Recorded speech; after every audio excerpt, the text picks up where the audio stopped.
I had heard many stories about the dark web, and I have to admit, my curiosity was perked up by rumors and stories I'd been told. I mean, who wouldn't be curious with the endless things that can be found out there on part of the internet not visible to normal search engines?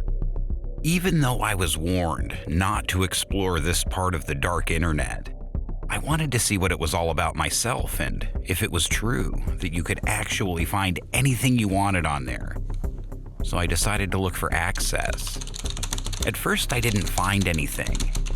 Frustrated with just seeing posts about it, I began to do a bit of research and discovered that to access the dark web, I would need a browser designed to access it with an anonymous IP.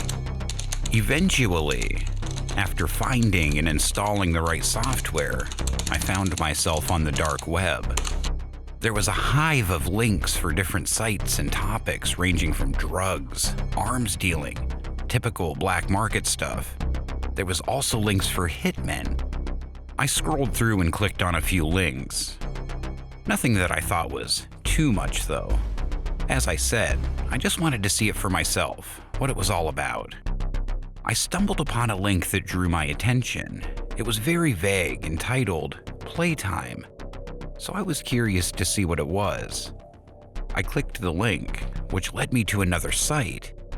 It was another blank page containing links and a heading with Welcome, Playtime, Live Links and Shows.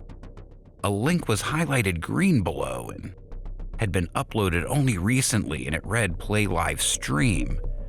I clicked on it. It was a blank screen. Then a small box appeared, containing basically terms and conditions. I briefly scanned through the box when my eyes fixated on one condition. If you exit early, your IP will be stored and blocked, and you may be contacted further. I scratched my head, thinking I thought I'd hidden my IP with the software I was using. At this point, I should have just read the warning signs and left, but I brushed it off and accepted. A screen popped up with Welcome User. It was a video feed, and I could barely see what was on the screen with the room being so dark. The light slowly adjusted, bringing a somewhat dim glow to the room, but I could now see it was a dull, messy basement-like room with chains on the walls in the background. But in the center, there was a person tied up to a chair. Their features were visible. They looked distressed. In the background, in a dark corridor entranceway, I could make out a person standing there as they slowly moved forward into view. It was a heavy-set person, wearing a woman's porcelain mask with long hair. They were approaching the person who was tied up. In his hands, I could make out a tool that resembled an axe. In the other was what seemed to be a nail gun. The axe was near the person. He looked helpless and scared. Messages kept popping up in the corner of the screen with what seemed like users demanding, axe, nail them, like they were voting for what was to be used. My eyes widened as the person in the porcelain mask was toying between the two. My heart was pounding loudly. I could hear it, and I almost believed it was going to leap out of my chest at any instant. I could vaguely guess what was about to happen, and I didn't have the nerve to keep on watching. I exited the video and logged out as quick as I could. I sat there, staring at my laptop's home screen for a few minutes, contemplating what I'd just stumbled upon. I was sweating. I jumped back in alarm as a beep sound came from my laptop. I looked as a notification had popped up. I trembled as I read it. Written on my screen, inside a message box, was, "Did you not like the show? Would you prefer to see it live?" I freaked out and deleted the message. I shut down my laptop and sat there on my bed. The whole thing was very unnerving and had disturbed me. I felt scared with my mind racing. I didn't sleep that night, and after a couple of restless days, I started to calm down, not mentioning it to anyone and having no more messages on my laptop. I knew I wouldn't go on there again, and that was the end of it. It was a week later, at night, when I woke up suddenly in the middle of the night to the sound of screeching coming from my backyard. At first, I was confused as to what it was. It was raining heavily outside. I thought maybe the wind was heavy too, causing the sound.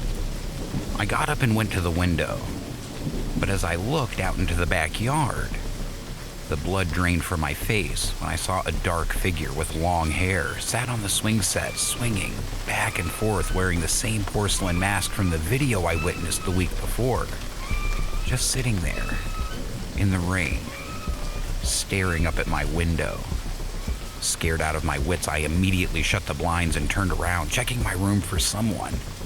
I grabbed my phone and dialed 911. Whilst making the call, I looked out the window once again. The person that had been there moments ago had now vanished. I went into my hallway with a bat in hand and stared downstairs, fear taking over me. I could hear the wind blowing with my back door now open. I could not bring myself to go down and check, so I made a sprint for the front door. It was my only option. Without looking back, I sprinted out of my house into the middle of the street, turning around to no one. I stared at my front door, expecting somebody to be running after me. The cops arrived shortly and searched the premises, but there was no sign of any intruder anywhere. The cops were gone and I returned to my house. I couldn't sleep. Upon checking my laptop, I had a new, unopened message. I opened it to see the message.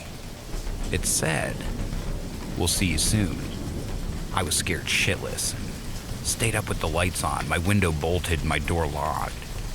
The next day, I moved in with a friend for a while. I got rid of my laptop and looked for somewhere new to live. Needless to say, I was so scared and still live looking over my shoulder. I do not recommend messing around on the dark web. This incident happened to my boyfriend a few years ago now.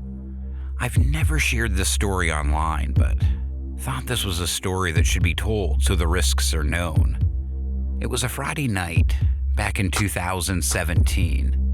We were at my boyfriend's house and there was a group of us there, starting the weekend off with a few drinks.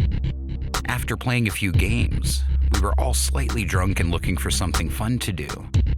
We were playing dares, and that's when one of my boyfriend's friends brought up the topic of the dark web. Some of them had been on there before and brought up their experiences, but most were of the opinion that it was highly exaggerated with its stories of crime and seediness.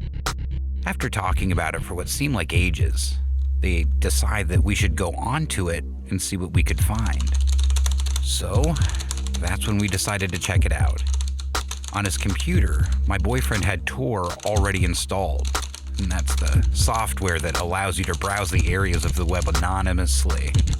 Me and the other girls there were not too keen on the idea, but the guys had already made up their mind and were on their way to the computer. When they logged in, they entered a network of links ranging from different topics, from counterfeits, drugs, and other illegal things. Then they were intrigued by a strange link titled Mr. Ham's Ice Cream Van, which his friend said he hadn't visited before. They clicked the link, intrigued by the name, and it took us to another page, but what came up, I don't think any of us were prepared for. At the top of the page, there was an image displayed of somebody sitting in a battered ice cream truck with a pig's mask on and an apron. As we scrolled, it was full of weird, disturbing videos, and the subject just made me sick. All was tolerable until we clicked a link which led us to some extremely disturbing videos. They all displayed violence, assault, and torture in the back of this weird-looking old ice cream van with the person wearing the pig's mask. All of us were shocked by what we were seeing, and I had to look away and told him to shut it down. His friend was about to close all the tabs when a chat box popped up. On the screen was the message, quote, "Like what you see? followed by another message saying, "Are you looking for someone to be collected for a price?" We all panicked, but my boyfriend decided to entertain the message and reply. I begged him not to bother. But I think after having a few drinks and his friends being around, he must have felt like he had to look cool or big or something. He replied saying that no, he didn't want anyone collected, and what that person was doing was sick and twisted. There was no reply. Again, he proceeded to send another message threatening the messenger that we'd report the site to the authorities and contact the police right now. Again, no reply. The boys looked happy with the response. That was until seconds later, another message popped through. It said, "I wouldn't do that if I were you." And to my boyfriend and the rest of our horror, he displayed his full name and address in the message box. It was then the sobering reality kicked in. The fact that they had stated our exact location is what freaked us out and made us all look at one another, our faces pale from fright. He knew my boyfriend's name. We logged off the dark web and tried pretending like nothing had happened or nothing would happen, even though we were all seriously creeped out by these events. We decided to end the night shortly after, as no one was really in the mood to have another drink. I stayed at my boyfriend's, and over the next few days, we tried to forget about the incident as nothing out of the ordinary had happened. A week had passed and everything was normal. That was, until I received a text from my boyfriend telling me that his dog was missing and he couldn't find him, asking me if I'd left the gate of his backyard open, which I hadn't. We looked everywhere for him. We searched the neighborhood, contacted animal shelters, and after a few days we put up posters with his picture on it, but there was no avail. No one had seen the dog. 2 weeks had passed by since the dog had gone missing. We were at his house again when a small package arrived addressed for him. There was no information of the sender or where it was from. It was completely anonymous. My boyfriend opened it, and to his horror, what fell out was his dog's collar. Stepping back in shock, there was a note attached inside which read, "Next time, it'll be you." I completely freaked out, crying with fear. Feeling sick to his stomach and upset, my boyfriend feared for his safety.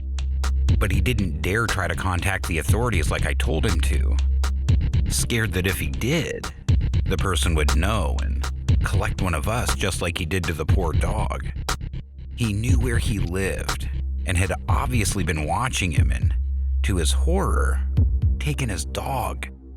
We didn't say a word about the incident to anyone, and of course, never dared to venture upon the dark web ever again. It's now years later, and thankfully nothing more has happened, but I often think back to that incident and I feel a shiver crawl down my spine, as it still scares me to this day. So if you ever think about talking to people on the dark web, make sure you think twice about what you say and who you're talking to. And that's gonna do it. Thanks for watching. If you enjoyed this, please let us know by liking the video. It really helps us out. And don't forget to subscribe to Horror Motives and hit the notification bell so you don't miss a thing.